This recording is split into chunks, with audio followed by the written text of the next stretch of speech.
Some tips to exploring the Caribbean's most unique island, Saba. Sailing virgins. Yeah. We made it to the beautiful Saba Island after a 3 a.m. wake up, which was not ideal for some of the crew. The other half very much enjoyed it. A beautiful sunrise sail, about 6 hours coming from St. Barts. And we're excited to meet up with the other boat, do a hike, and spend the rest of the day in this beautiful tropical location. It's like so not tropical of this fucking island. It's Apparently it's not tropical. like tropical for me. It's like when there's like a bunch of like vegetation like parks. Okay, well, I feel like it's pretty green besides that rock. It has some grass. I think it's like the most tropical location. Whatever.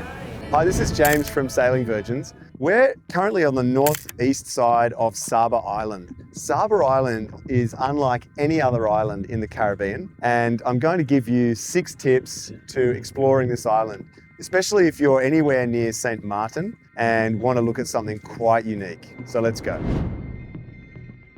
Firstly, Saba takes about 6 hours to sail from St. Barts. So if you're doing the St. Martin, St. Barts week and you want something more adventurous, then Saba will take you around 6 hours. We left about 3 a.m.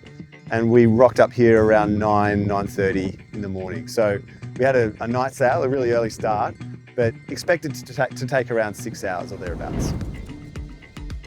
Secondly, I suggest not to come on a Wednesday. Wednesday's cargo day on the island, and check-in, check-out takes 10 times longer. It can be a nightmare. It can be 2 hours to check in if you're on Wednesday and you don't use SailClear, which is going to be my next tip. So tip number 3, make sure you use SailClear for check-in, because that does all the heavy lifting on the check-in. If you do it manually, it can literally take 2 hours plus to check a boat in. So tip number 4 is mooring. Mooring is no joke. We've had a few cut hands and that sort of thing when we were coming here 10 years ago. It can be really swelly off Fort Bay, which is the only bay on the island. And so mooring is pretty serious. You need to really be pretty good at mooring if you want to be coming into Saba. So tip number 5 is how to get around. You can take a taxi, but if there's only about 1 or 2 of you, then you can hitchhike, no problem at all. So the crew here today, there was 14 across 2 boats, and so there were taxis, a couple of taxi buses for the group. But if there's only a couple of you, just hitchhike.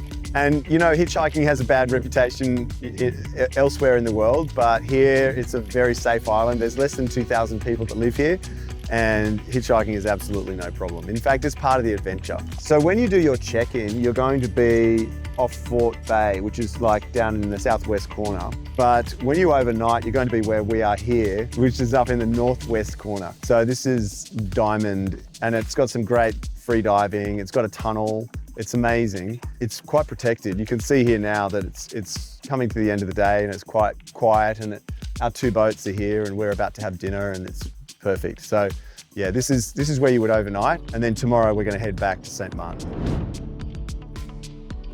And my final tip is, if you can do the hike, I really suggest doing it.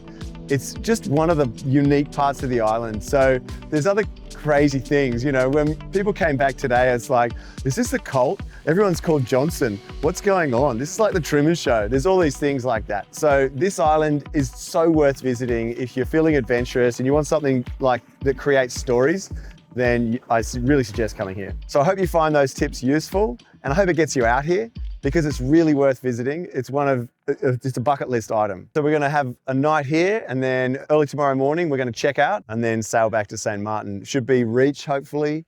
So nice sail back. We're looking forward to it. See you later.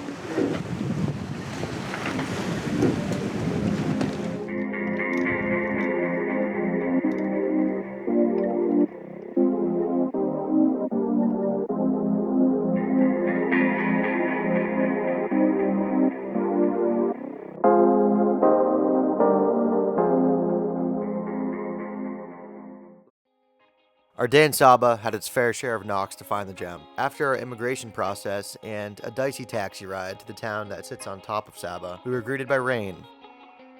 Break the glass. We decided to just roll with it and grab a beer.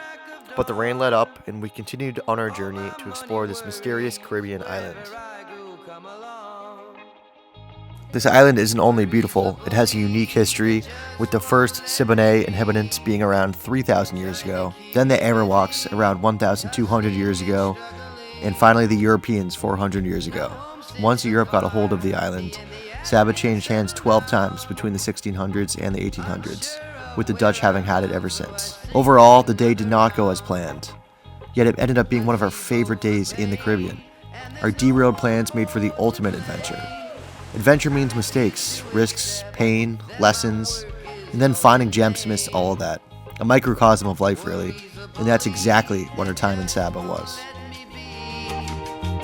Trying to keep me busy, tussling and struggling, still always remembering when the going gets tough, that the labor of our love will reward us soon enough.